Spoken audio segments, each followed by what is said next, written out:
नमस्कार मेरे प्यारे साथियों, मैं मिस्टर एक्स आज के पॉडकास्ट में आपके लिए एक ऐसी भयानक घटना लेकर आया हूं जिसे जानकर आपका रोम रोम कांप उठेगा। देखो, इस दुनिया में हर कोई सक्सेस होना चाहता है। अब सबके अपने अलग अलग तरीके होते हैं। कभी कभी आप नहीं देखते कि कोई बंदा रातों रात ही शोहरत हासिल करने लगता है। ना तो उसके पास कोई खास स्किल है, ना उसके पास ऐसा माइंडसेट है, ना उसकी कोई इतनी ज़्यादा पढ़ाई लिखाई है, लेकिन उसके बावजूद भी उसके पास बहुत अंधा पैसा आते रहता है।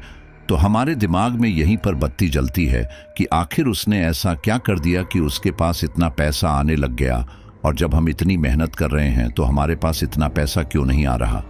तो इन सब के पीछे कुछ अलग शैतानी ताकतें काम करती हैं, और जो घटना मैं आपको शेयर करूंगा, हो सकता है काफ़ी लोगों को ऐसी चीज़ कभी नज़र में आई भी हो, और अगर नहीं भी आई है तो कभी ना कभी आपको ऐसा दिख भी जाएगा। तो जिस लड़के की मैं स्टोरी आपको बताने जा रहा हूँ, वह बंदा भी अपने जीवन से काफ़ी परेशान था और बहुत बड़े बड़े सपने उसने अपने जीवन के लिए बना रखे थे, लेकिन वह पूरे नहीं हो पा रहे थे। और उसके बाद जो उसके सामने आया, उसने उसकी पूरी लाइफ को बदल कर रख दिया। लेकिन उसने यह सब कुछ किया कैसे और कौन इन सब के पीछे काम कर रहा था, वहीं आज मैं आपको शेयर करने जा रहा हूं। अच्छा, जो भी साथी पहली बार चैनल पर आए हैं और आप मिस्टर एक्स की फैमिली के मेंबर्स नहीं बने हो, तो चैनल को सब्सक्राइब कीजिए और फैमिली का हिस्सा बन जाइए। चलिए शुरू करते हैं। अंकुश पहाड़ों की खूबसूरत वादियों में अपनी पत्नी आराधना के साथ बैठा अपने भविष्य के बारे में सोच रहा था। वे लोग पहाड़ की एक चोटी पर बैठे थे। तभी अंकुश की नजर सामने की पहाड़ी पर पड़ती है, जो ज्यादा दूर नहीं थी। वहां उसे एक अजीब और रहस्यमयी महिला दिखाई देती है, जिसने काले वस्त्र पहन रखे थे और वो बहुत देर से एक ही स्थान पर खड़ी थी। अंकुश ने काफी देर तक उस महिला पर ध्यान नहीं दिया था, लेकिन जब अंकुश का ध्यान उस महिला पर जाता है कि ये महिला पिछले 1 घंटे से यूं ही खड़ी है, तो अंकुश के शरीर में एक झुरझुरी पैदा हो जाती है। आराधना, जो उस समय अंकुश के कंधे पर सिर टिकाए बैठी थी और उससे लगातार बातें कर रही थी, जब वो अंकुश को चुप देखती है तो गुस्से से अंकुश को झंझोड़ते हुए कहती है, ओहो, तुम सुन रहे हो ना मैं क्या कह रही हूं। अंकुश भी हकलाते हुए कहता है, हाँ हाँ। आराधना गुस्से में कहती है, नहीं, तुम नहीं सुन रहे। आराधना गुस्से में वहां से जाने लगती है। अंकुश भी उसके पीछे जाने के लिए मुड़ता है और एकदम घबरा जाता है, क्योंकि अब तक वो जिस महिला को सामने की पहाड़ी पर देख रहा था, वो महिला अंकुश के पीछे ही थी। अंकुश घबराकर पलटता है और सामने वाली पहाड़ी पर देखता है तो अब वहां कोई नहीं था। अंकुश चौंक जाता है कि इतनी जल्दी ये महिला यहां कैसे आ गई। वो महिला अंकुश की ओर देखते हुए मुस्कुरा रही थी। अंकुश को उस महिला का मुस्कुराना बहुत ही अजीब लगता है। वो उस महिला को अनदेखा करते हुए अपनी पत्नी के पीछे पीछे जाता है। वे लोग आराधना के घर पहुंच चुके थे। अंकुश और आराधना की लगभग 1 महीने पहले ही शादी हुई थी। वैसे तो अंकुश भोपाल का रहने वाला है, लेकिन भोपाल में एक प्राइवेट जॉब करते हुए उसकी मुलाकात आराधना से हो गई थी, जहां उसे आराधना भा गई। वहीं आराधना को भी अंकुश बहुत पसंद आया, इसलिए दोनों ने शादी करने का फैसला किया। अंकुश और आराधना के साथ रहने के फैसले से अंकुश के परिवार वाले खुश नहीं थे, इसलिए अंकुश ने परिवार से अलग रहने का फैसला किया। जबकि अंकुश की माली हालत भी ठीक नहीं थी। वह मात्र 15,000 की एक मामूली सी जॉब करता था। उसके सपने बड़े थे। वह एक खुद की कंपनी खोलना चाहता था, लेकिन उसके पास पर्याप्त धन नहीं था। उसकी फैमिली भी बहुत मिडिल क्लास थी। वे लोग भी इतना पैसा नहीं लगा सकते थे, क्योंकि अपना काम करने में हमेशा रिस्क होता है। इसलिए वे अंकुश से यही कहते थे कि वह 15 से 20,000 की नौकरी पर ही आश्रित रहे। शादी के कुछ समय तक अंकुश और आराधना भोपाल में ही रहे। फिर आराधना ने अंकुश से कहा, अंकुश, यहाँ रहकर हम थोड़े बहुत पैसे ही बचा पाते हैं, इससे अच्छा तुम मेरे घर चलो। आराधना का घर महाराष्ट्र के महाबलेश्वर में था। आराधना ने अंकुश को उसके पिता के साथ काम करने का ऑफर भी दिया। उसके पिता का एक रेस्टोरेंट था, जिसके वह अकेले ही मालिक थे। आराधना ने कहा कि मेरे पिता को हमारे रिश्ते से कोई परेशानी नहीं होगी और वह तुम्हें अपने रेस्टोरेंट में रख भी लेंगे। मैं उनकी इकलौती बेटी हूं। उनके बाद सब कुछ हमारा ही होगा। ऐसे हमारी माली परेशानी दूर हो जाएगी। अंकुश को भी यही सही लगा। वह आराधना के साथ महाबलेश्वर चला तो गया था, लेकिन कहीं ना कहीं वो अपने आप को ढूंढ रहा था।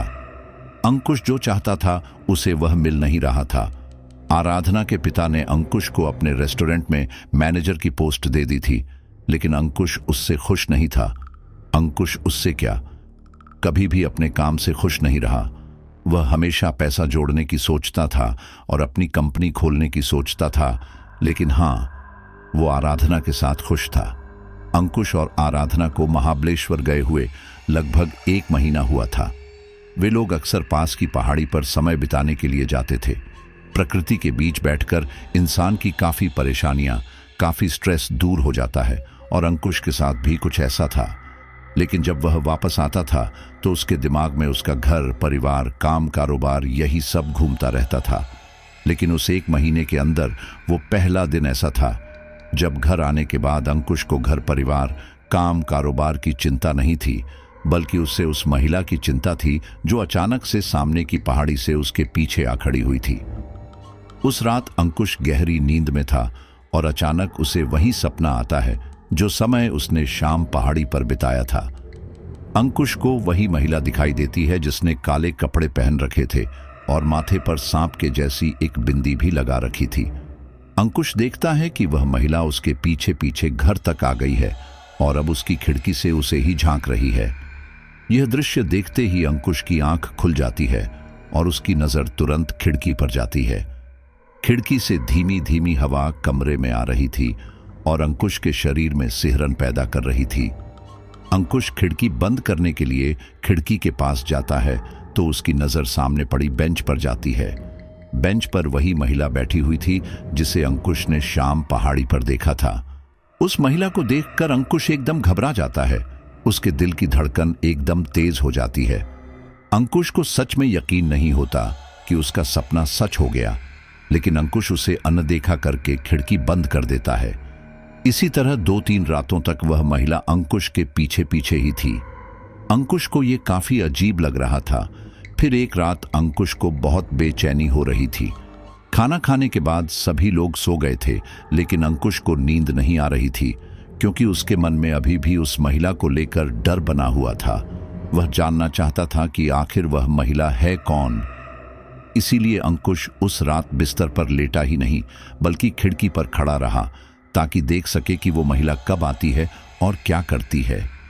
जैसे ही रात के 11:30 बजते हैं, अंकुश देखता है कि सड़क के मुख्य रास्ते से वो महिला आती है और चुपचाप बेंच पर बैठ जाती है। उस महिला की नजरें नीचे झुकी हुई थी। इस बार अंकुश चाहता था कि वह महिला उसे देखें, लेकिन ऐसा नहीं होता। अंकुश लगभग 5 से 10 मिनट इंतजार करता है और देखता है कि आखिर ये महिला क्या करेगी, लेकिन फिर वह खुद ही बाहर चला जाता है। लेकिन जब तक अंकुश बाहर पहुंचता है, तब तक वह पाता है कि महिला वापस सड़क के मुख्य रास्ते जा रही है। अंकुश भागकर उसके पीछे जाता है और चिल्लाकर कहता है, रुको, ए सुनो। वह महिला अभी भी चल रही थी। अंकुश उसके पीछे पीछे दौड़ता हुआ जाता है और कहता है, मैं तुमसे कह रहा हूं, हेलो मैडम, तुम हमारे घर के आगे क्यों आती हो? रुको, मुझे तुमसे बात करनी है। इस बार वो महिला रुक जाती है। अंकुश इत्मीनान के साथ उस महिला के सामने जाकर खड़ा हो जाता है और उसके चेहरे को गौर से देखता है। वह महिला बिल्कुल सफेद दूध जैसी गोरी थी। अंकुश जब उस महिला को देखता है तो कुछ देर सम्मोहित अवस्था में खड़ा रह जाता है। फिर वह महिला कहती है, बताओ क्या बात करनी है? अचानक अंकुश का सम्मोहन टूटता है। वह कहता है, तुम कौन हो और हमारे घर के आगे रोज क्यों आती हो? वह महिला मुस्कुराकर कहती है, मेरा नाम वैजयंती है, मैं पास में ही रहती हूं। अंकुश कहता है, लेकिन तुम मेरे पीछे क्यों पड़ी हो? वैजयंती अपने ब्लाउज से एक पर्चा निकालती है और अंकुश के हाथ में पकड़ा देती है। वह अंकुश से कहती है, घर जाओ, रात बहुत हो रही है, बारिश भी होने वाली है। इतना कहकर वैजयंती तेज कदमों के साथ वहां से निकल जाती है। अंकुश आसमान की ओर देखता है तो आसमान बिल्कुल साफ और तारों से भरा था। कहीं कोई बारिश की उम्मीद नहीं थी। अंकुश वो पर्चा खोल कर देखता है। उसमें लिखा था, प्रिय अंकुश, हमारी दुनिया में तुम्हारा स्वागत है। तुम्हें अपनी कंपनी खोलने के लिए ज्यादा परेशान होने की जरूरत नहीं है। बस तुम्हें कल दोपहर 12 बजे मेधा रोड पर आना है। तुम्हारा शुभचिंतक। अंकुश के मन में बेचैनी बढ़ती जा रही थी। उसे समझ नहीं आ रहा था, किसी अनजान शहर में आखिर वह कौन है जो उसके ख्वाब के बारे में जानता है, जबकि उसने इस बारे में आराधना को भी नहीं बताया था। अंकुश अगले दिन समय से मेधा रोड पहुंच जाता है। वह उस अजनबी की अगली प्रतिक्रिया का इंतजार कर रहा था कि तभी उसे एक ऑटो से उतरती हुई महिला दिखाई देती है। यह महिला वैजयंती ही थी। वैजयंती को देखकर अंकुश एक बार फिर हैरान रह जाता है। वैजयंती ने वही काले वस्त्र पहन रखे थे। वैजयंती अंकुश को देखकर मुस्कुराती है और उससे कहती है, मुझे पता था तुम जरूर आओगे, अब मेरे साथ चलो। अंकुश एक बार फिर पूछता है, लेकिन तुम हो कौन और तुम मुझे अपने साथ कहां लेकर जा रही हो? वो पत्र किसका था? वैजयंती कहती है, सब्र करो अंकुश, तुम्हें तुम्हारे सवालों का जवाब बहुत जल्द मिल जाएगा। अंकुश को कुछ भी समझ नहीं आ रहा था कि आखिर वो महिला कौन है और उसके बारे में इतना सब कुछ कैसे जानती है। वैजयंती अंकुश को अपने साथ मेधा रोड से होते हुए धीरे धीरे पतली गलियों में लेकर जाने लगती है और फिर पतली गलियों से वो एक सुनसान सड़क पर जा पहुंचती है। अंकुश एक बार फिर उससे पूछता है, तुम मुझे बताती क्यों नहीं हो कि तुम मुझे कहां लेकर जा रही हो? देखो, मैं ऐसे तुम्हारे साथ नहीं चल सकता, मुझे जानना है। वैजयंती कहती है, हम अपनी मंजिल पर पहुंचने वाले हैं। मैं तुम्हें अपने घर लेकर जा रही हूं और मैं तुम्हें बताऊंगी कि मुझे तुम्हारे बारे में इतना सब कुछ कैसे पता है। मेरा घर पास में ही है। यह सुनते ही अंकुश वापस उस महिला के पीछे चलने लगता है। वैजयंती अंकुश को सुनसान सड़क से होते हुए एक गहरे घने जंगल में ले जाती है, जहां पर अलग अलग तरह की चिड़ियों की आवाज आ रही थी। ऐसा लग रहा था कि ये जगह इन चिड़ियों की सड़क है। इतना शोर हो रहा था कि अंकुश को लग ही नहीं रहा था कि वह किसी सुनसान जगह पर है। अंत में वैजयंती अंकुश को अपने घर लेकर जाती है। उसका घर छोटे छोटे पहाड़ों में छिपी घाटी में था। घर बाहर से देखने में बेहद सुंदर था। चारों तरफ फूलों की क्यारी थी, कहीं कहीं से पत्थर की नक्काशी थी। ऐसा लग रहा था जैसे वह कोई ड्रीम होम है। उस घर को देखकर अंकुश को बड़ा सुकून मिलता है। अंकुश कुछ देर उस घर को देखता ही रह जाता है। वैजयंती अंदर जा चुकी थी। वह अंकुश को आवाज लगाती है, क्या हुआ? अंदर आओ। अंकुश भी जल्दी से अंदर जाता है। घर बाहर से देखने में जितना सुंदर था, अंदर से उससे भी कहीं ज्यादा खूबसूरत। वैजयंती पूछती है, कैसा लगा मेरा घर? अंकुश कहता है, बेहद सुंदर। वैजयंती कहती है, यह मेरे सपनों का घर है। मैं हमेशा से ही लोगों से दूर एकांत जगह पर अपना घर बनाना चाहती थी और मुझे ये मिला। मैं बहुत खुश हूं। अंकुश पूछता है, क्या आप इस घर में अकेले रहती हैं? वैजयंती कहती है, नहीं, मैं अकेली नहीं रहती। मेरा एक बेटा है जो इस समय शहर गया हुआ है। वह रात को ही लौटेगा। वैजयंती अंकुश को उसकी पसंद का नाश्ता पानी कराती है।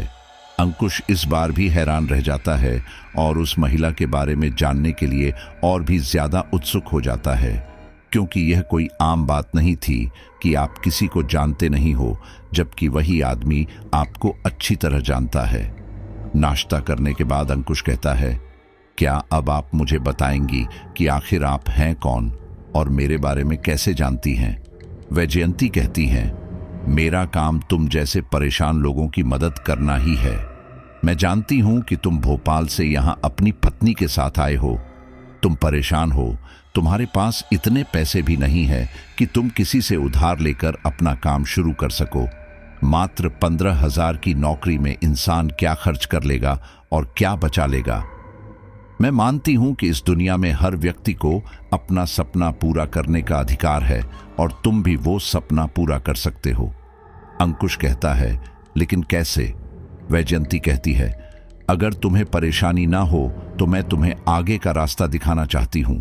मैं यकीन के साथ कह सकती हूं तुम्हारा सपना जरूर पूरा होगा और तुम जो ये छोटी जिंदगी जी रहे हो इससे बेहतर जिंदगी जीने लगोगे। अंकुश, आज की दुनिया चल नहीं रही है, दौड़ रही है। ऐसे में खुद को पीछे रखना सबसे बुरा अनुभव रहता है। तुम्हारे घर वालों ने तुमसे जो रिश्ते नाते खत्म कर दिए हैं वो भी ठीक हो जाए अगर तुम अपने आप को कामयाब बना लो, और इस कामयाबी को तुम सिर्फ एक ही रास्ते से पा सकते हो। अंकुश तुरंत पूछता है, कैसा रास्ता? वैजयंती कहती है, भक्ति का रास्ता। अंकुश नाराजगी के अंदाज में कहता है, भक्ति? कैसी भक्ति? भगवान की भक्ति। मेरे घर पर मैं बचपन से देखता आ रहा हूं, मेरी माँ रोज पूजा पाठ करती है, लेकिन आज तक हमारे घर के हालात सुधरे नहीं हैं। मैं भी शुरू से मंदिर जाता रहा और भगवान से आर्थिक मदद मांगता रहा। कहीं ना कहीं जरूरतें तो पूरी हो जाती थी, लेकिन ख्वाब पूरे नहीं हो रहे। हम उस मिडिल क्लास फैमिली से आते हैं जो लोग नए कपड़े केवल तीज त्योहार पर बनाते हैं और भगवान की भक्ति के लिए हजारों रुपए रोज खर्च कर देते हैं। फिर भी हमें भगवान कुछ नहीं देता सिवाय मायूसी के। तभी वैजयंती मुस्कुराते हुए कहती हैं, लेकिन मेरे भगवान ऐसे नहीं हैं। मेरे भगवान तुम्हें सब कुछ दे सकते हैं, सब कुछ जो तुम चाहते हो। तुमने पूरी जिंदगी अपने भगवान की भक्ति करके देख ली, एक बार मेरे भगवान की भक्ति करके देखो। अंकुश का दिमाग फ्रीज होने लगता है, लेकिन अगले ही पल वह कहता है, ठीक है, मुझे तुम्हारे भगवान से मिलना है। मैं जानना चाहता हूं कि वो मेरी इच्छा को कैसे पूरा करेंगे। वैजयंती कहती है, आओ मेरे साथ आओ। वैजयंती अंकुश को अपने घर के किचन में लेकर जाती है। किचन में बहुत सारी अलमारियां बनी हुई थी। वैजयंती एक अलमारी साइड करती है और उसके पीछे अंकुश को एक दरवाजा दिखाई देता है। घर में एक सीक्रेट डोर देखकर अंकुश चौंक जाता है। उसे लगता है कहीं ये महिला कोई गलत काम तो नहीं करती। वह उस महिला के साथ जाने से कतरा रहा था। वैजयंती मुस्कुराकर कहती है, घबराओ मत, मुझ पर भरोसा रखो और मेरे साथ चलो। अंकुश वैजयंती के साथ उस दरवाजे के पीछे चला जाता है। दरवाजा खोलने के बाद बहुत सारी सीढ़ियां थीं। काफी गहराई तक सीढ़ियों को पार करने के बाद एक लंबा गलियारा था। वैजयंती हाथ में टॉर्च लिए एक लंबी दूरी तय करने के बाद एक ऐसे द्वार पर पहुंच जाती है जिसकी चौखट पर सांप लटके हुए थे और बार बार अपना फन फैला रहे थे। अंकुश उस दृश्य को देखकर घबरा जाता है और उस द्वार के दूसरी ओर नहीं जाना चाहता, लेकिन वैजयंती जा चुकी थी। वह अंकुश से दोबारा कहती है, अंकुश मत घबराओ, मैं हूं ना, सब कुछ ठीक हो जाएगा। यह सांप तुम्हें कुछ नहीं करेंगे। मेरे भगवान पर भरोसा रख के अंदर आ जाओ। अंकुश हिम्मत करके द्वार के दूसरी तरफ चला जाता है। अंकुश देखता है कि वहां तो एक रहस्यमयी दुनिया है जिसका आसमान काले बादलों से ढका है। सूखे पेड़ खड़े हैं, ऐसा लग रहा है जैसे अब उनमें जान नहीं है। मिट्टी भी सूख चुकी है और उसी जमीन पर खड़ा था एक सैटनिक चर्च। हाँ, शैतान के लिए बनाया गया एक ऐसा पूजा स्थल जहां पर वैजयंती जैसे हजारों लोग आते हैं। उस चर्च की दीवारें काली और काई खाई हुई थीं। देखने में ही वहां से एक नेगेटिव वाइब आ रही थी। कुछ देर के लिए अंकुश को वहां डर लगता है। उसकी सांसें धीमी होने लगती हैं, उसे घबराहट होती है। वैजयंती उसे संभालती है और अपने साथ उस चर्च के अंदर लेकर जाती है। अंकुश देखता है कि एक बहुत बड़े हॉल में बहुत सारे लोग बेंच पर बैठे हैं। सबकी गर्दन नीचे की ओर झुकी है। सभी पूजा स्थल की तरह वहां भी सामने एक मूर्ति रखी थी जो कि एक डीमन की थी। एक ऐसा शैतान जिसके 4 सींग थे और दांत बाहर निकले हुए थे, नाक के नथुने फैले हुए थे और आंखें देखने में काफी डरावनी थी। उसके एक हाथ में नरमुंडी थी और दूसरे हाथ में एक भाला था। कहने को तो वह मूर्ति थी, लेकिन ऐसा लग रहा था कि जैसे कोई जीवित प्राणी है। वैजयंती अंकुश को लेकर सबसे पीछे वाली बेंच पर बैठ जाती है। वह अंकुश को भी सिर झुकाने के लिए कहती हैं। अंकुश का ऐसा करने का बिल्कुल भी मन नहीं था, लेकिन स्थिति ऐसी थी कि उसे सिर झुकाना पड़ता है। वह मन को भारी के सिर झुकाकर बैठा रहता है। तब उसके कानों में एक अजीब धुन बजने लगती है, एक ऐसी धुन जिसमें वो खो जाता है। उसका दिमाग पूरी तरह से सुन्न हो जाता है, जैसे कोई इंसान नशा करता है। तब उसे कुछ भी समझ नहीं आता। कौन क्या कर रहा है, मेरे सामने क्या हो रहा है। उसे किसी चीज से कोई मतलब नहीं होता, बस एक सुकून में होता है। अंकुश के साथ भी ठीक वैसा ही हो रहा था। धीरे धीरे अंकुश अपनी आंखें बंद कर लेता है और उस धुन को और भी गहराई से सुनता जाता है। कुछ देर बाद वैजयंती अंकुश का कंधा पकड़कर हिलाती है और कहती है, अंकुश, प्रार्थना खत्म हो चुकी है। अंकुश घबराते हुए इधर उधर देखता है तो पाता है कि अब उस होल में कोई भी नहीं है। उसे यह देखकर काफी हैरानी होती है। वह वैजयंती से पूछता है, अभी यहां जो लोग बैठे थे वे सब कहां गए? वैजयंती कहती है, प्रार्थना खत्म हो गई, इसलिए सभी लोग यहां से जा चुके हैं। वैजयंती अंकुश को लेकर सामने खड़ी मूर्ति के पास लेकर जाती है। वहां पर काले वस्त्र धारण किए एक प्रीस्ट खड़ा था। उसके हाथ में एक लाल कपड़ा था। वह उस लाल कपड़े को बार बार शैतान की मूर्ति पर फेर रहा था। शायद यह उसके प्रार्थना करने का तरीका था। वैजयंती प्रीस्ट से कहती है, यह अंकुश है, इसे हमारे भगवान की जरूरत है। बेचारा बहुत परेशान है और काफी दूर से भी आया है। प्रीस्ट अंकुश को देखकर मुस्कुराता है और उसे अपने साथ आने का इशारा करता है। मूर्ति के पीछे एक कुर्सी रखी थी। वह कोई साधारण कुर्सी नहीं थी, बल्कि एक सिंहासन था। प्रीस्ट अंकुश से कहता है, इस कुर्सी पर बैठ जाओ। अंकुश घबराते हुए चुपचाप कुर्सी पर बैठ जाता है। इसके बाद प्रीस्ट एक कांच की बोतल में कुछ इत्र के जैसा लेकर आता है। अंकुश नहीं जानता कि आखिर वह क्या चीज थी, लेकिन जब वह प्रीस्ट शीशी में भरे द्रव्य को अंकुश के सिर पर छिड़कता है तो एक तेज सुगंध वातावरण में फैल जाती है। अंकुश उस सुगंध को सूंघकर बेहोशी में चला जाता है। फिर अंकुश के सामने उसके वो सपने आते हैं जिन्हें वह सच करना चाहता था। आराधना के साथ एक बहुत बड़ा महल जैसा घर, उसकी खुद की कंपनी, उसका खुद का ब्रांड। वह आराधना के साथ अपने परिवार के साथ रह रहा है। वह देखता है कि आसपास लोगों की भीड़ है जो उससे मिलना चाहती हैं। मात्र 15 मिनट के अंदर अंकुश को यह सब कुछ ऐसे नजर आता है जैसे कोई सपना नहीं, सच हो। इसके बाद वह प्रीस्ट अंकुश के हाथ पर नोचता है। अंकुश की आंख खुल जाती है। जब अंकुश अपने आप को वापस एक कुर्सी पर पाता है तो उसका दिल टूट सा जाता है। वह कहता है, क्या वो सब एक सपना था? प्रीस्ट कहता है, नहीं, वो एक सपना नहीं था, वह तुम्हारा आने वाला भविष्य है। यह सुनकर अंकुश खुश हो जाता है। वह कहता है, क्या सच में? अंकुश कहता है, हाँ बिल्कुल, बताओ, क्या तुम हमारे समूह में शामिल होना चाहते हो? अपने सपनों को पूरा करना चाहते हो? अंकुश उस समय अपनी लालसा के आगे झुक जाता है और तुरंत कहता है, हाँ, मैंने अभी जो कुछ देखा, मैं वो सब पाना चाहता हूं। मुझसे अब यह जिंदगी और नहीं जी जाती। मुझे वो सब कुछ चाहिए जिसका मैंने सपना देखा है। प्रीस्ट खुशी खुशी कहता है, वेलकम टू इल्यूमिनाटी। अंकुश ये शब्द सुनकर निशब्द हो जाता है। वैजयंती कहती है, अब ज्यादा मत सोचो, सिर्फ और सिर्फ खुश रहो। इसके बाद प्रीस्ट कुछ देर वैजयंती और अंकुश को वहीं इंतजार करने के लिए कहता है। जब प्रीस्ट वापस आता है तो वह अंकुश को एक छोटा बक्सा देता है और कहता है, यह बक्सा अपने घर के पूर्व दिशा में रख देना और याद रहे, इस बक्से को कभी खोलना मत। इस बक्से के अंदर तुम्हारी किस्मत है। अब तुम यहां से जा सकते हो। देखना, बहुत जल्द तुम्हारे सारे सपने सच हो जाएंगे, लेकिन तुम्हें हमारा एक काम करना होगा। अंकुश हैरानी से पूछता है, कैसा काम? प्रीस्ट कहता है, तुम्हें हर 15 दिन में इस मंदिर में आना होगा। यहां आकर हाजिरी लगानी होगी। हमारे भगवान के सामने झुकना होगा।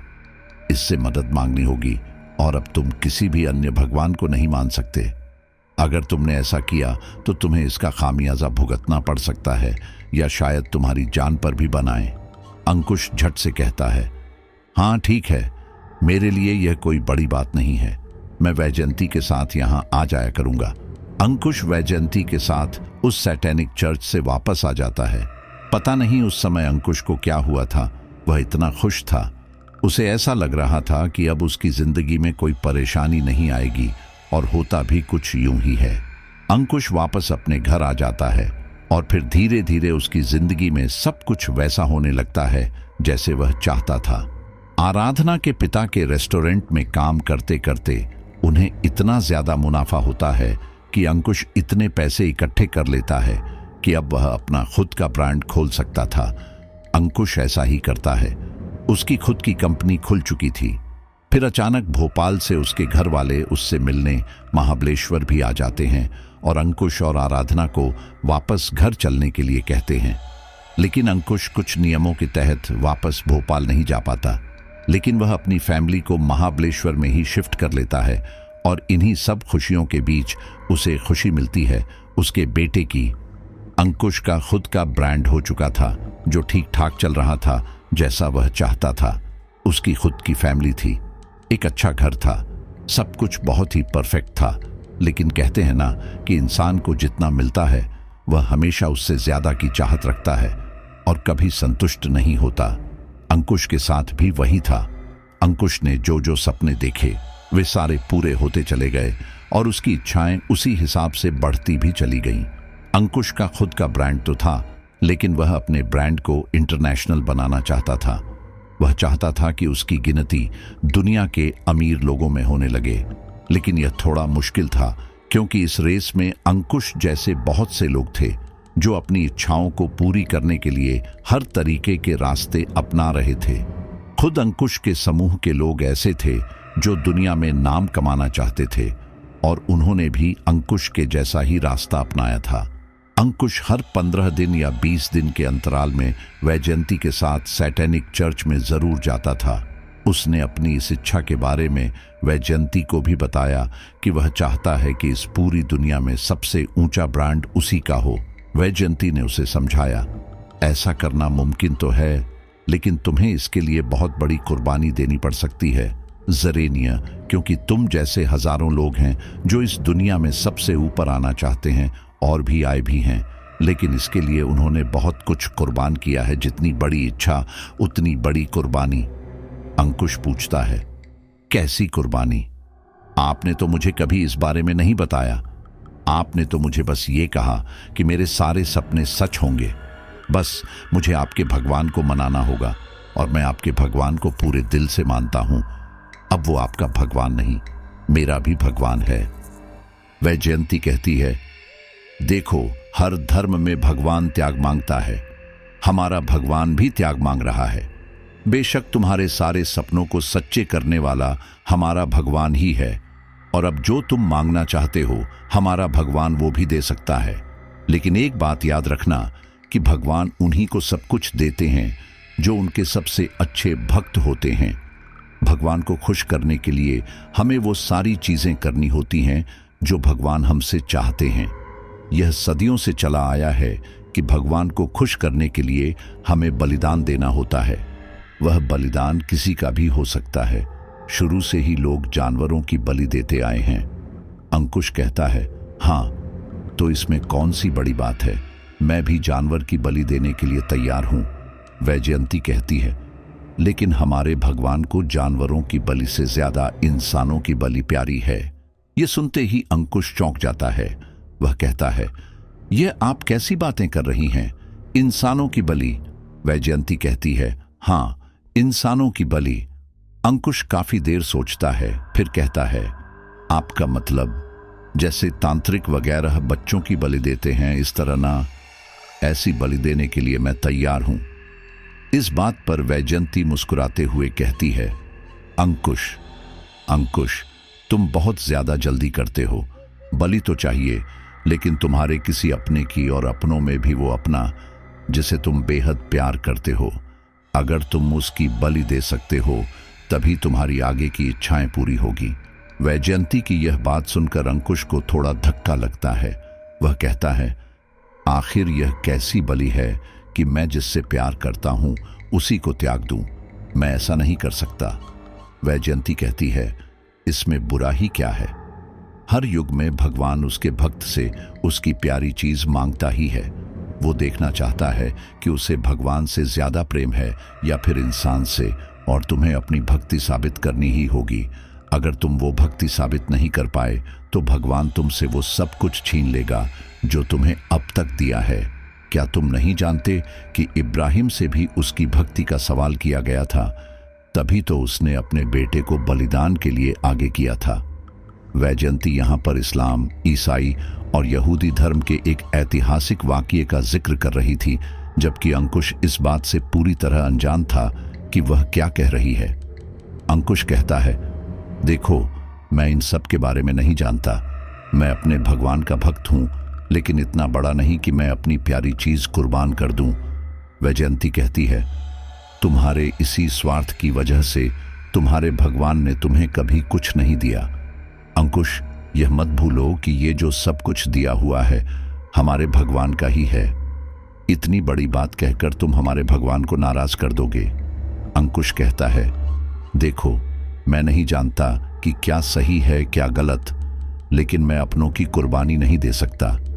इतना कहकर अंकुश वैजयंती से विदा लेता है, लेकिन घर आकर वह एक बार फिर बेचैन होने लगता है। उसे खुद नहीं पता था कि आखिर उसका मन उसकी इच्छाओं के पीछे इतना क्यों भाग रहा है। एक पल को वह सोचता है कि उसे यह जो कुछ भी मिला है यह काफी है, अब उसे और कुछ नहीं चाहिए, लेकिन अगले ही पल वह इन सब से हटकर आगे निकलना चाहता है और फिर उसका मन, उसकी इच्छाएं, उसकी इंसानियत पर हावी होने लगता है। वह सोचता है कि उसकी सबसे प्यारी चीज क्या है। उसकी सबसे प्यारी चीज उसका बेटा कृष्णा था। यूं ही बैठे बैठे अंकुश का दिमाग शैतानी फितरतों की तरफ जाने लगता है। वह सोचने लगता है कि वो किस तरह से अपने बेटे की बलि देगा और बलि देने के बाद वो दुनिया का सबसे अमीर आदमी बन जाएगा। लेकिन जैसे ही अंकुश इस बात को गहराई से सोचता है, उसका एक अच्छा मन उसे ऐसा करने से रोकता है। अंकुश अपने आप से ही लड़ रहा था। उसके दो दिमाग एक दूसरे को काट रहे थे। अंकुश जब भी अपने काम पर होता था तब उसे केवल आगे बढ़ाने की सूझती थी, लेकिन जैसे ही वह अपने बेटे को देखता था तो उसे अपने बेटे से प्यारा और कुछ नहीं लगता था। अंकुश को एक अजीब सा नशा हो चुका था। कहीं ना कहीं वह इन सब चीजों से निकलना भी चाहता था और इनसे दूर भी नहीं हो पा रहा था। इन सब के बीच धीरे धीरे उसका पतन शुरू होने लगता है। जहां अब तक वह अपनी जरूरतें, शौक, सब कुछ पूरा कर रहा था, धीरे धीरे वे खत्म होने लगते हैं। उसका ब्रांड निचले स्तर पर जा रहा था। उसके घर परिवार में भी कलह शुरू हो चुकी थी। फिर एक दिन उसे अपने कमरे में रखे उस बक्से की याद आई जो उसे प्रीस्ट ने दिया था। अंकुश को यह याद नहीं था कि प्रीस्ट ने मना किया था, इस बक्से को कभी मत खोलना, और कहते हैं ना, विनाश काले विपरीत बुद्धि। अंकुश के साथ भी कुछ वैसा ही होता है। अंकुश जब अपने ऑफिस से वापस घर आया और जैसे ही उसकी नजर बक्से पर पड़ी, उसने उत्सुकतावश वह बक्सा खोल लिया। बक्सा खोलते ही उसमें से तेज रोशनी निकली। कुछ पल के लिए अंकुश की आंखें चौंधियां जाती हैं, लेकिन अगले ही पल वह रोशनी धीरे धीरे कम होती है और फिर उसे एक छोटी सी मूर्ति मिलती है। यह मूर्ति उसी डीमन की थी जिसकी वह पूजा करता था, और उस डीमन का नाम था बाल, और साथ ही एक छोटी सी आंख भी बनी हुई थी जो देखने में बेहद डरावनी लग रही थी। उस बक्से की निचली सतह पर अंग्रेजी के अक्षरों में BAA और L लिखा हुआ था।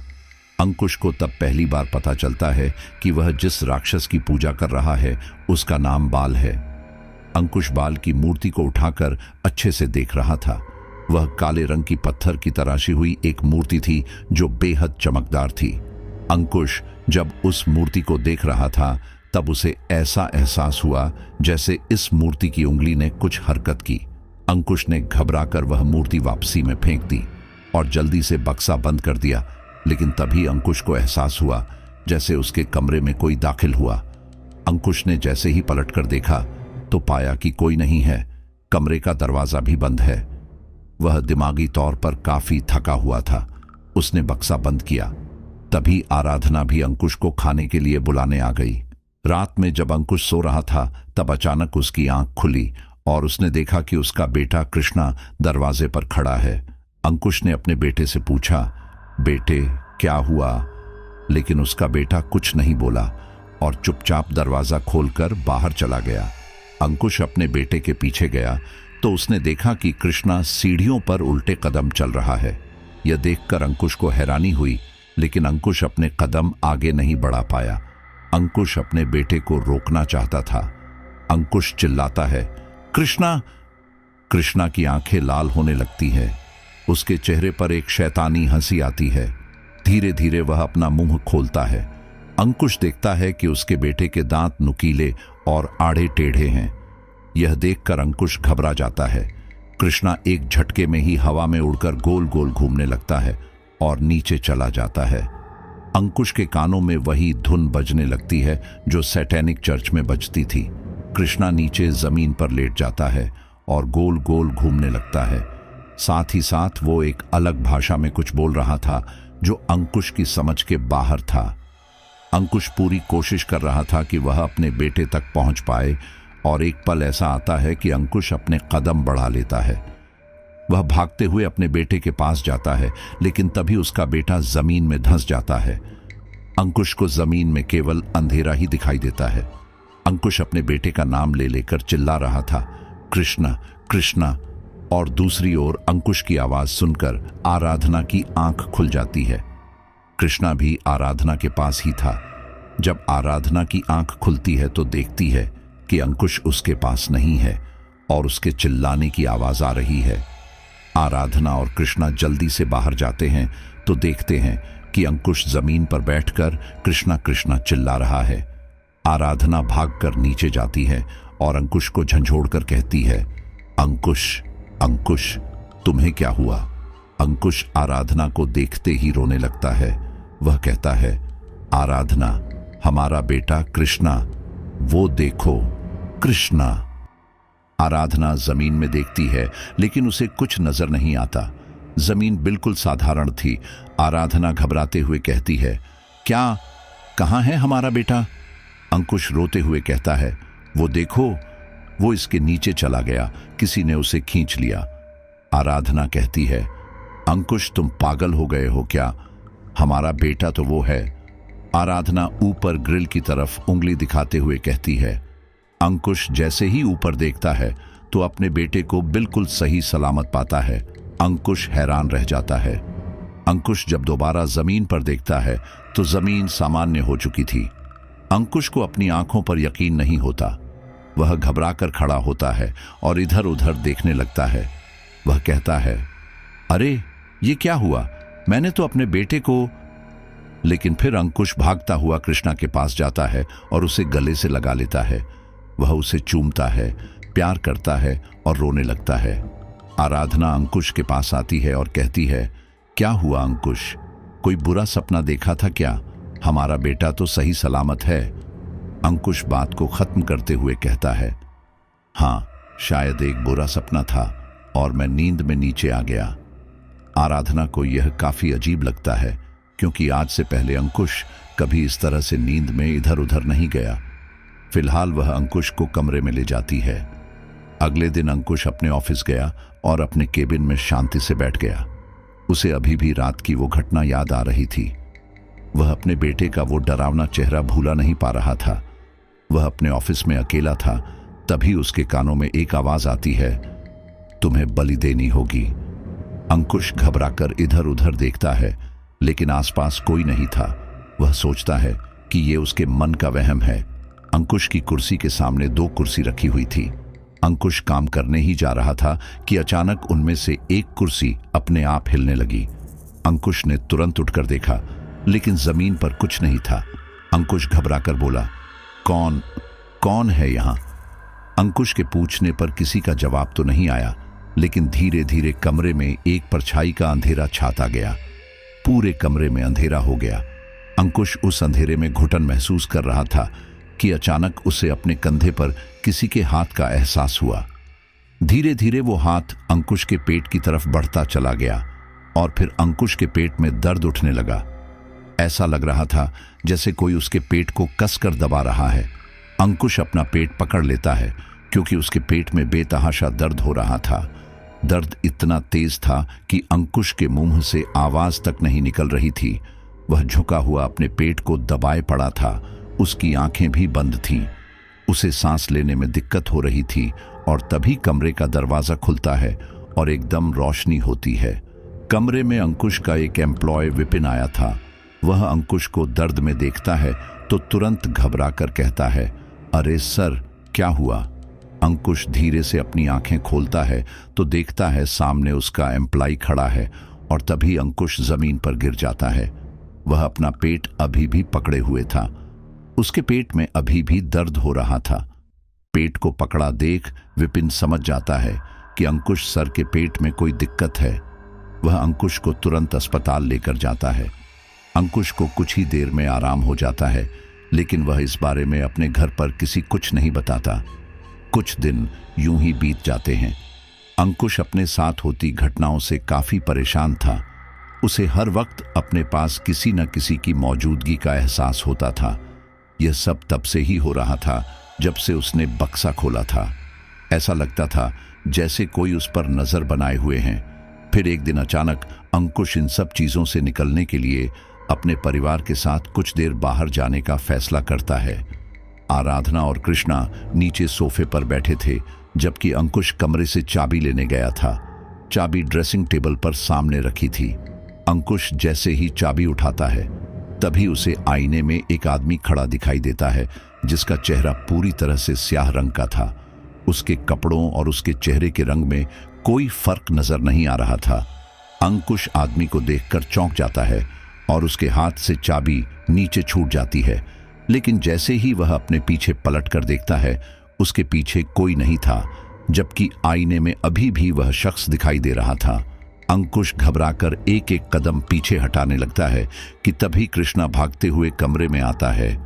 पापा, चलो जल्दी से, मम्मी बुला रही हैं। इस बार अंकुश जब आईने में देखता है तो उसे कुछ नजर नहीं आता। वह अपने परिवार के साथ कार में बैठता है, लेकिन जैसे ही वह कार ड्राइव करना स्टार्ट करता है उसकी नजर सड़क के दूसरी ओर खड़ी वैजयंती पर पड़ती है, जो उसे गुस्से से घूर रही थी। अंकुश वैजयंती को अनदेखा करते हुए अपनी कार आगे बढ़ाता है। वह अपने परिवार के साथ रेस्टोरेंट पहुंच चुका था, लेकिन अब उसकी हैरानी की और भी ज्यादा हद हो जाती है, क्योंकि उसे रेस्टोरेंट के बाहर खड़ी वैजयंती दिखाई देती है। अंकुश को अपनी आंखों पर यकीन नहीं होता कि वैजयंती इतनी जल्दी यहां कैसे पहुंच गई।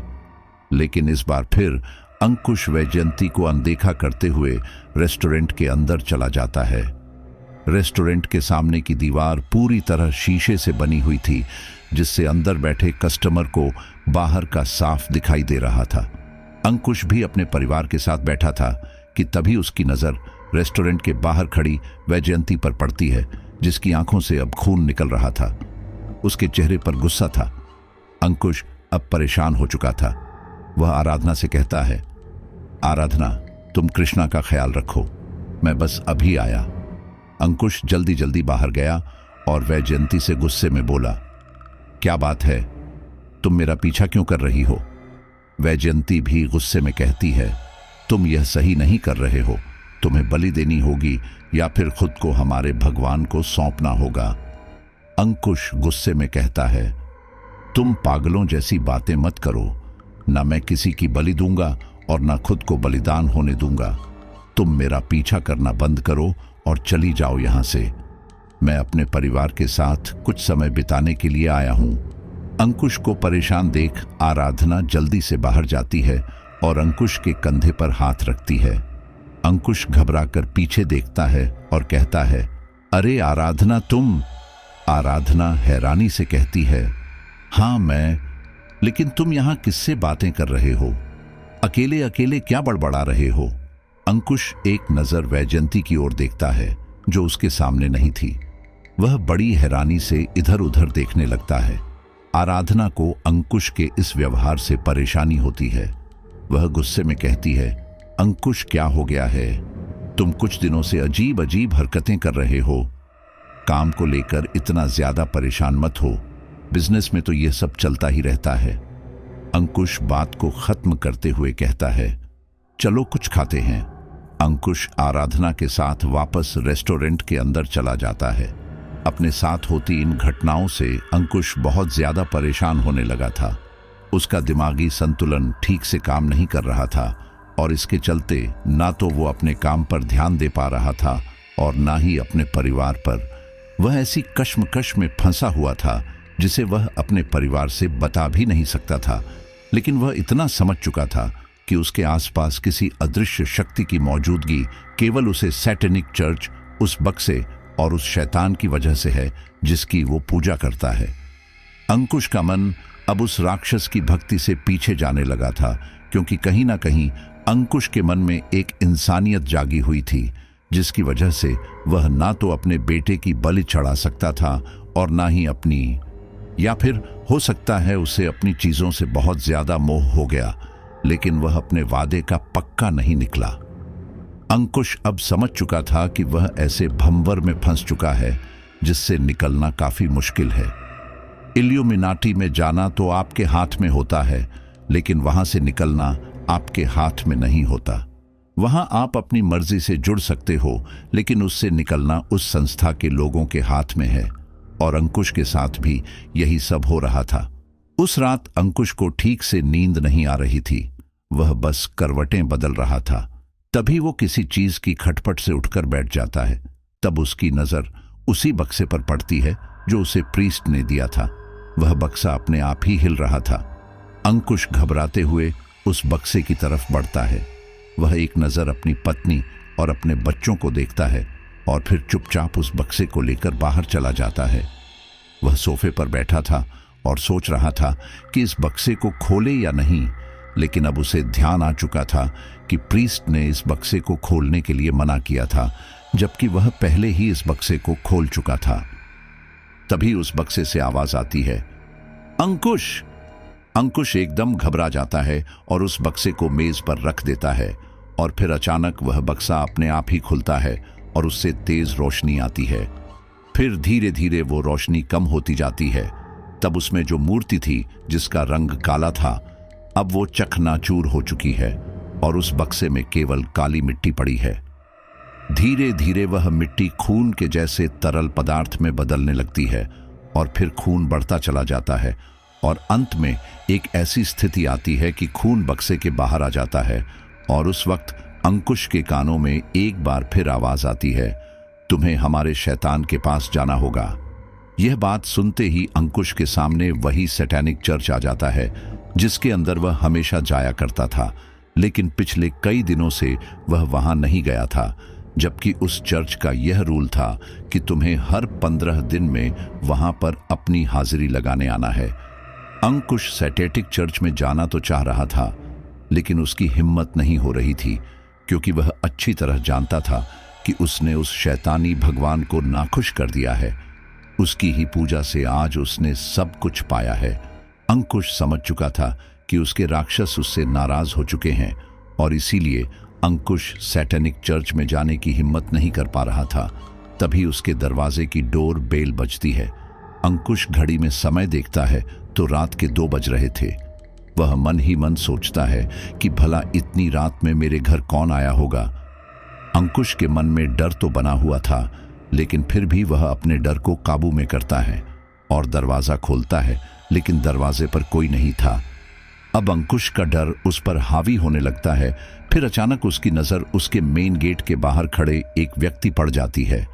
अंकुश न चाहते हुए भी घर से बाहर चला जाता है और मुख्य दरवाजे के बिल्कुल बाहर चला जाता है, जो कि एक सड़क थी। सड़क के दूसरी ओर वैजयंती ही खड़ी थी। वैजयंती को देखकर अंकुश को गुस्सा आने लगता है। वह एक बार फिर वैजयंती पर गुस्सा करता है और कहता है, तुम्हें समझ क्यों नहीं आता? मेरा पीछा छोड़ दो, मुझे तुमसे कोई वास्ता नहीं रखना। वैजयंती कहती है, यह सब इतना आसान नहीं है। तुम हमारा साथ यूं ही नहीं छोड़ सकते। तुमने हमारे भगवान की पूजा की है, तुम यूं ही हमें छोड़कर नहीं जा सकते। तुम्हें हमारे साथ चलना होगा। तुम्हें वो बक्सा नहीं खोलना चाहिए था। उसकी नजर अब तुम पर है, तुम्हें बलि देनी होगी। अंकुश गुस्से में कहता है, ये क्या बकवास है, मुझे नहीं जाना तुम्हारे साथ। वैजयंती कहती है, ऐसा मत करो वरना बहुत बड़ा जोखिम उठाना पड़ेगा। अंकुश एक बार फिर गुस्सा करता है और कहता है, कैसा जोखिम? धन दौलत का जोखिम? ले लो सारी धन दौलत, मुझे बस मेरा परिवार चाहिए। मैं अपने परिवार के साथ खुश हूं। वैजयंती कहती है, यह मत भूलो, तुम्हारे परिवार की खुशी भी हमारे देवता के द्वारा ही दी गई है। वह चाहे तो तुमसे वो खुशी भी छीन सकते हैं। यह सुनते ही अंकुश चुप हो जाता है। उसके चेहरे पर डर जाहिर होने लगता है। तब वैजयंती मुस्कुराते हुए कहती है, तुम्हें बहुत दिन हो गए हैं अपनी हाजिरी लगाए हुए। कल जाकर प्रीस्ट से मिल लेना, वरना तुम सोच भी नहीं सकते तुम्हारे साथ क्या होगा। इतना कहकर वैजयंती वहां से चली जाती है। अंकुश भी गुस्से में घर में आ जाता है। उसका दिमाग काम नहीं कर रहा था। जैसे तैसे करके रात तो कट जाती है, लेकिन जैसे ही वह अपने ऑफिस पहुंचता है तो पता चलता है कि उसके गोदाम में आग लग चुकी है, जो कि उसके लिए सबसे बड़ा सदमा था। एक ही रात में उसका पूरा सपना बिखर कर चूर चूर हो चुका था। सब कुछ खत्म हो चुका था। किसी को भी नहीं पता कि गोदाम में आग कैसे लगी, लेकिन जब अंकुश वहां पहुंचा तो वहां पर दमकल की गाड़ियां, पुलिस पहले से ही मौजूद थी। अंकुश पूरी तरह से टूट चुका था।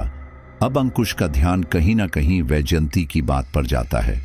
वह उस सैटेनिक चर्च में वापस जाना तो नहीं चाहता था, लेकिन मजबूरी में जाना पड़ता है और वह जाता भी है। तब प्रीस्ट अंकुश को देखकर बहुत गुस्सा करते हैं। वह अपने दांतों को भींचते हुए कहते हैं, धोखेबाज, तुम इंसान धोखेबाज होते हो, इसीलिए तो शैतान भी तुम पर भरोसा नहीं करते। अंकुश कहता है, मैंने क्या धोखा किया? प्रीस्ट कहता है, ज्यादा सीधे मत बनो। अंकुश गुस्से में बोलता है, धोखा तो तुम लोगों ने मेरे साथ किया है। मुझे कभी ये बात नहीं कही गई थी कि मुझे आगे जाकर कुर्बानी देनी होगी। प्रीस्ट कहता है, तुमने भी तो अपनी इच्छाओं को बढ़ाया है। अंकुश कहता है, हां, लेकिन अब मुझे कुछ नहीं चाहिए। प्रीस्ट कहता है, अगर ऐसा है तो ठीक है, जितना भी तुम्हें मिला है उसे वापस करने के लिए तैयार हो जाओ। अंकुश कुछ देर शांत रहता है, फिर कहता है, हां, ले लो। क्या लोगे? मेरा घर, मेरी धन दौलत, सब कुछ ले लो। प्रीस्ट मुस्कुराते हुए कहता है, और तुम्हारा बेटा भी, वो भी तुम्हें हमारे भगवान के द्वारा ही मिला है। यह सुनकर अंकुश घबराने लगता है और कहता है, नहीं, मैं अपने बेटे को किसी को नहीं दूंगा, वह मेरा है। तुम ऐसा कैसे कह सकते हो कि तुम्हारे भगवान की पूजा करने पर ही मुझे मेरा बेटा प्राप्त हुआ है? इस दुनिया में न जाने कितने लोगों के बच्चे होते हैं, तो क्या वह सब शैतान की पूजा करते हैं? प्रीस्ट कहता है, जो लोग शैतान की पूजा नहीं करते उन्हें उन लोगों का भगवान ही देता है, लेकिन तुम्हें हमारे शैतान ने दिया है, क्योंकि तुम्हारी पत्नी बांझ थी, उसे बच्चा नहीं हो सकता था। यह सुनते ही अंकुश के पैरों तले जमीन खिसक जाती है। वह गुस्से में प्रीस्ट का कॉलर पकड़ लेता है और कहता है, जुबान संभाल कर बोलो, मेरी पत्नी के बारे में ऐसा बोलने की हिम्मत भी कैसे हुई?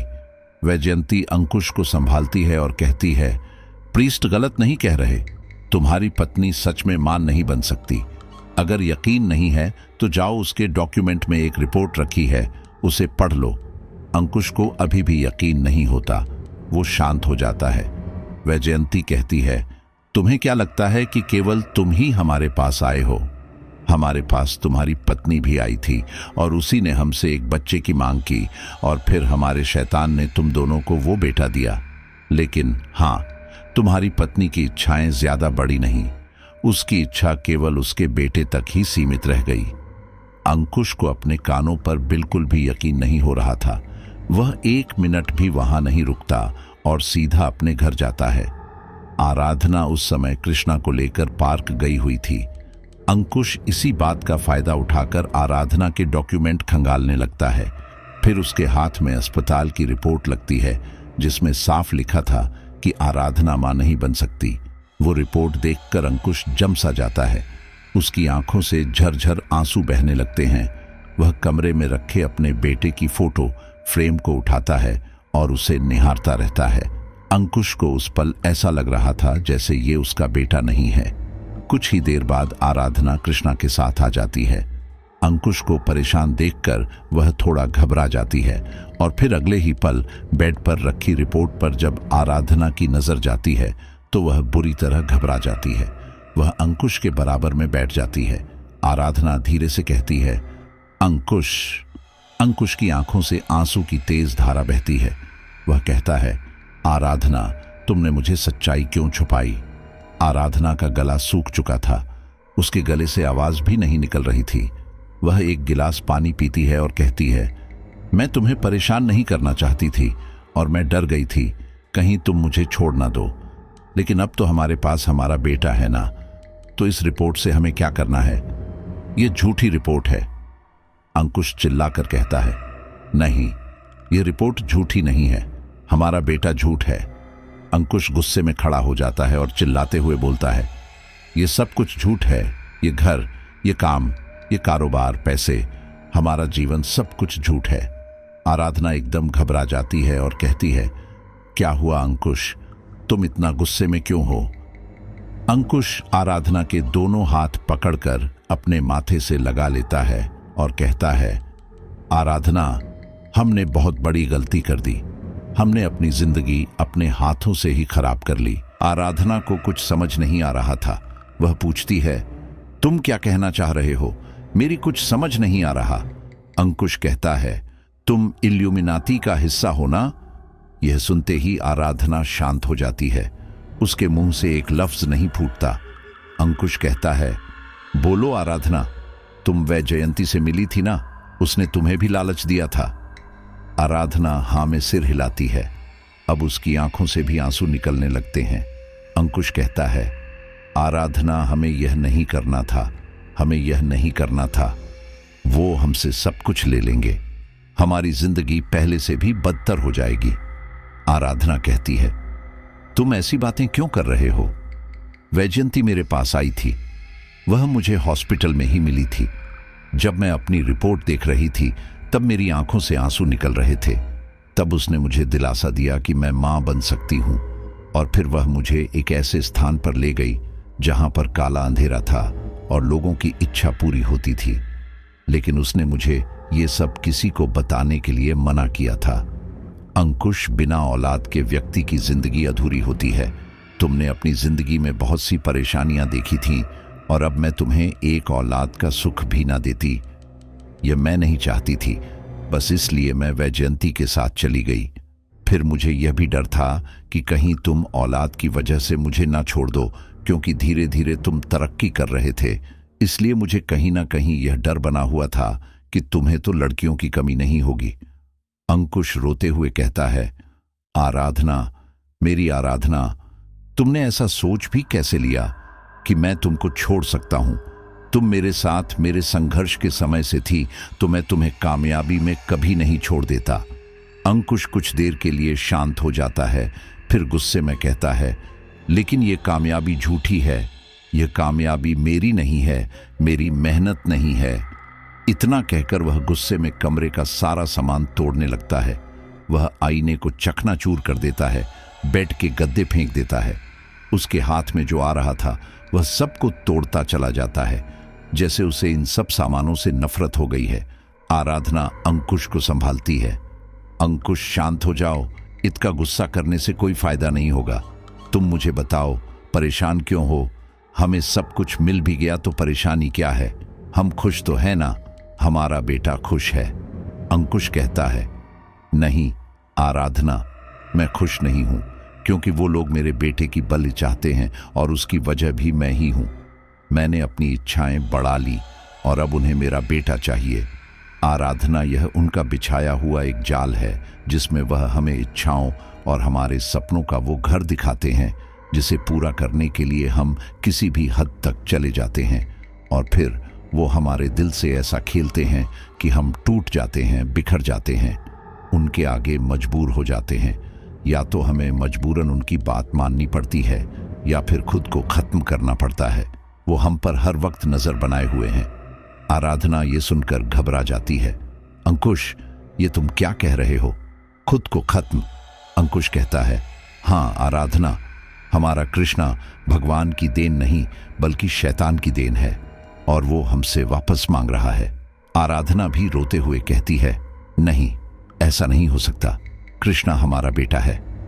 इतना कहते हुए आराधना भागकर अपने बेटे के पास चली जाती है।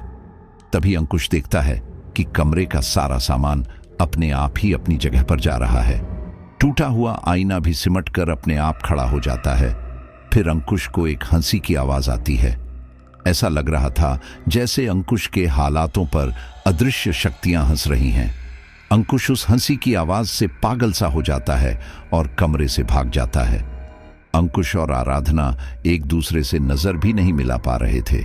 दोनों को ही ऐसा लग रहा था कि उन्होंने जिस रास्ते को चुना है वह उनके लिए बर्बादी का रास्ता है, और यह सच ही था। उस रात वे दोनों ठीक से सो नहीं पा रहे थे, इसलिए वे दोनों कुछ देर के लिए घर के बाहर खुली हवा में टहलने के लिए निकल गए। वे लोग आपस में बातें कर रहे थे, तभी उन्हें कृष्णा के चीखने की आवाज आई। अंकुश और आराधना तुरंत भागते हुए कमरे में गए तो देखा बिस्तर पर खून ही खून पड़ा हुआ है और कमरे में उनका बेटा भी नहीं है। वे दोनों बुरी तरह पूरी घबरा जाते हैं। दोनों ही पूरे घर में कृष्णा को ढूंढने लगते हैं। आराधना टेरेस पर जाती है तो कृष्णा को बेहोश पाती है। आराधना तुरंत अंकुश को आवाज लगाकर ऊपर बुलाती है। अंकुश भी भाग के ऊपर आता है तो देखता है आराधना कृष्णा को पकड़कर झंझोड़ रही है, उसे उठाने की कोशिश कर रही है। अंकुश भी अपने बेटे को गोद में ले लेता है और उसे जगाने की कोशिश करता है, लेकिन अगले ही पल कृष्णा गुस्से से अपने पिता का गला पकड़ लेता है। अंकुश को समझ नहीं आता कि अचानक कृष्णा को क्या हुआ है। वह कृष्णा से खुद को छुड़ाने की कोशिश करता है, लेकिन कृष्णा का चेहरा पूरी तरह से बदल चुका था। उसका चेहरा धीरे धीरे सफेद होने लगा था और आंखें लाल होती जा रही थी। आराधना भी अपने बेटे का ये हाल देखकर घबरा गई थी। वह जैसे तैसे करके कृष्णा को अंकुश से अलग करती है। कृष्णा का वो भयानक रूप देखकर आराधना को यकीन ही नहीं होता कि यह उसका बेटा है। आराधना अंकुश से कहती है, जल्दी अंकुश, जल्दी चलो यहां से, यह हमारा बेटा नहीं है। तभी कृष्णा कहता है, मैं तुम्हारा बेटा कृष्ण ही हूं, तुम मुझे ऐसे छोड़कर नहीं जा सकते, मैं तुम लोगों को अपने साथ लेकर जाऊंगा। इतना कहते हुए कृष्णा एक बार फिर अपने पिता की ओर दौड़ता है, लेकिन तब तक आराधना और अंकुश टेरेस का दरवाजा बंद करके नीचे चले जाते हैं। आराधना कहती है, अंकुश वो हमारा बेटा नहीं है, हमारा बेटा कहाँ गया? अंकुश कहता है, हमारा बेटा कभी था ही नहीं। आराधना, हमें ये शहर छोड़ना होगा। अंकुश समझ चुका था कि अब अगर वह अपनी बेटे की वजह से यहां रुका तो सब कुछ खोना पड़ सकता है। अंकुश जरूरत का सामान एक बैग में रखता है और अलमारी में जो भी पैसे थे वो पैसे अपने पर्स में रखता है और आराधना को लेकर घर से जाने लगता है। लेकिन आराधना घर से बिना कृष्णा के जाने का नाम नहीं लेती। वह बार बार जिद कर रही थी, नहीं, मैं अपने बेटे को छोड़कर कहीं नहीं जाऊंगी, मुझे मेरा बेटा चाहिए। अंकुश कहता है, तुम मेरी बात को समझो, वो अब हमारा बेटा नहीं है। अंकुश के जिद करने पर आराधना अंकुश के साथ जाने लगती है और जैसे ही वो घर का दरवाजा खोलते हैं तो सामने अपने बेटे को पाते हैं, जिसकी आंखों में आंसू थे और वह रोते हुए कहता है, मम्मा, पापा, मुझे छोड़कर कहां चले जा रहे हो? आराधना अपने बेटे की मासूमियत देखकर उसे गले से लगा लेती है और एक बार फिर कृष्णा के अंदर मौजूद नकारात्मक शक्ति आराधना को मारने लगती है। अंकुश पूरी ताकत के साथ अपने बेटे को छुड़ाता है, लेकिन कृष्णा अजीब भाषा में आराधना के कान में कुछ मंत्र पढ़ता रहता है। फिर धीरे धीरे आराधना के कानों से खून निकलने लगता है और वह जोर से चिल्लाती हुई जमीन पर गिर जाती है। अब कृष्णा भी अपनी मां को छोड़ देता है। तभी अंकुश को अपने बेटे कृष्णा में उस राक्षस की झलक दिखाई देती है जिसकी वह पूजा करता था। अंकुश समझ जाता है कि मेरे बेटे के ऊपर उस राक्षस का कब्जा हो चुका है। अंकुश को कुछ समझ नहीं आता कि अब वह क्या करे, लेकिन सबसे पहले वह आराधना की चिंता करता है और उसे उठाने की कोशिश करता है। आराधना बेहोशी की हालत में पड़ी थी। अंकुश के उठाने पर वह कुछ इस तरह उठती है जैसे इंसान नशे में उठता है।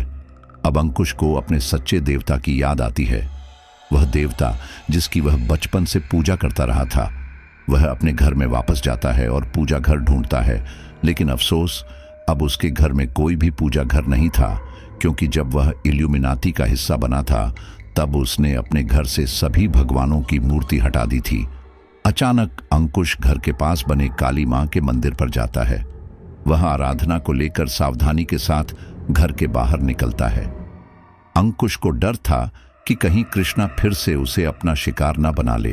अंकुश की किस्मत उसका साथ देती है और वह आराधना के साथ काली मां के मंदिर पहुंच जाता है। आधी रात का समय था। मंदिर के द्वार बंद थे। अंकुश मंदिर के अंदर जाना चाहता था, लेकिन अब ऐसा मुमकिन नहीं था। अंकुश को अपने किए पर बहुत ज्यादा पछतावा था। कहीं ना कहीं वह अपने आप को सच्चे देवता का दोषी भी मान रहा था। अंकुश की आंखों से आंसू बहना बंद नहीं हो रहे थे। वह भगवान के आगे गिड़गिड़ा रहा था, उनसे माफी मांग रहा था। वह अपनी जान की बख्शीश मांग रहा था, अपनी पत्नी की जिंदगी मांग रहा था। अंकुश मंदिर के अंदर जाने के लिए तड़प रहा था। उसे कई साल हो गए थे भगवान के आगे सिर झुकाए हुए। आज उसका मन पसीज रहा था। उसके अंदर की इंसानियत निकल कर आ रही थी। वो भक्ति निकल कर आ रही थी जिसे वह कई साल पहले खो चुका था। तभी उस मंदिर का पंडित भी वहां आ जाता है। जब वह देखता है कि यहाँ एक आदमी और औरत बुरी तरह रो रहे हैं, तो पंडित घबरा कर उनसे पूछता है, अरे तुम लोग कौन हो और रो क्यों रहे हो? पंडित को देखते ही अंकुश की आंखों में चमक आ जाती है। वह पंडित के पैरों में गिर जाता है और रोते हुए कहता है, मेरी मदद कीजिए, मैं लाचार हूं। पंडित अंकुश को खड़ा करता है और पूछता है, हुआ क्या है, यह तो बताओ। अंकुश सारी कहानी पंडित जी को बता देता है, जिसे सुनकर पंडित जी को भी अफसोस होता है। वह कहते हैं, घबराओ नहीं, मां काली सबकी रक्षा करती है। पंडित मंदिर का गेट खोलकर आराधना और अंकुश को अंदर ले जाता है।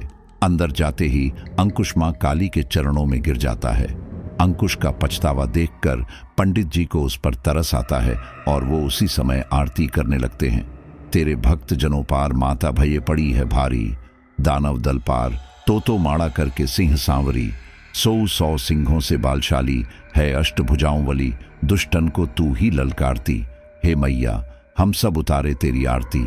मां के दर्शन पाकर अंकुश और आराधना के मन में एक उम्मीद जागती है। अचानक मंदिर के दरवाजे खड़खड़ बोलने लगते हैं। पंडित जी भी एकदम रुक जाते हैं।